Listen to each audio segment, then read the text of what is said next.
Nous voulons le Tour de France tous les ans, nous ne l'avons pas tous les ans, pour 3 raisons. D'abord, pour la notoriété, la localisation de notre département.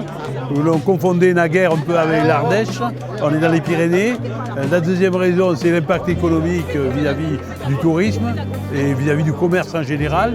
Et le troisième, c'est que c'est une fête populaire gratuite, extraordinaire. On est dans le cadre du Mieux Vivre Ensemble, qui est l'une de nos 5 priorités de notre département. 100%, 100 km. On va mettre le même temps que les pros du Tour de France, mais il faut 100 km en montagne. Ce n'est pas une course, c'est une randonnée. Donc c'est la différence entre une course et qu'il y a un classement. Une randonnée, c'est que chacun doit y trouver du plaisir sur le vélo. Moi je vais la découvrir, cette voie verte. Voilà, donc c'est pour ça un peu que je suis venue aussi, et puis pour faire de nouvelles rencontres avec d'autres clubs.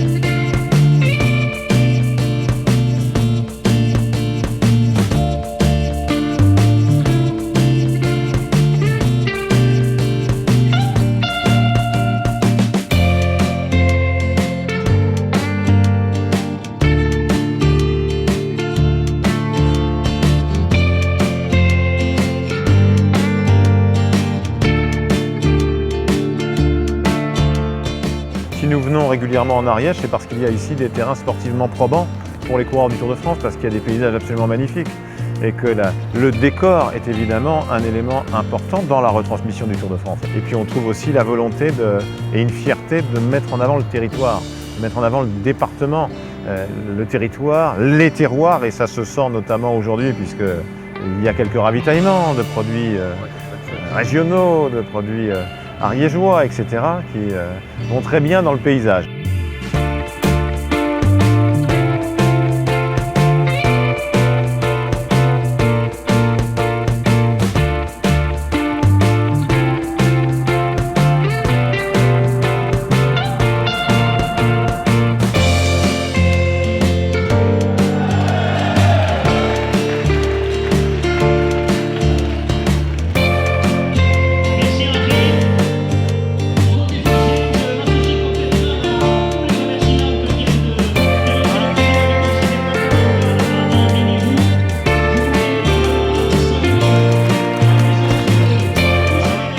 Bien parce que le temps était au rendez-vous, c'était une belle journée tous ensemble. C'était symbolique par rapport au Tour de France qui va passer en Ariège donc dans 100 jours. Mais c'est pas juste symbolique, c'est de faire en sorte qu'au-delà du 14 juillet, on continue à parler du vélo, on continue à parler de l'Ariège et que ce soit une façon de faire mieux connaître l'Ariège.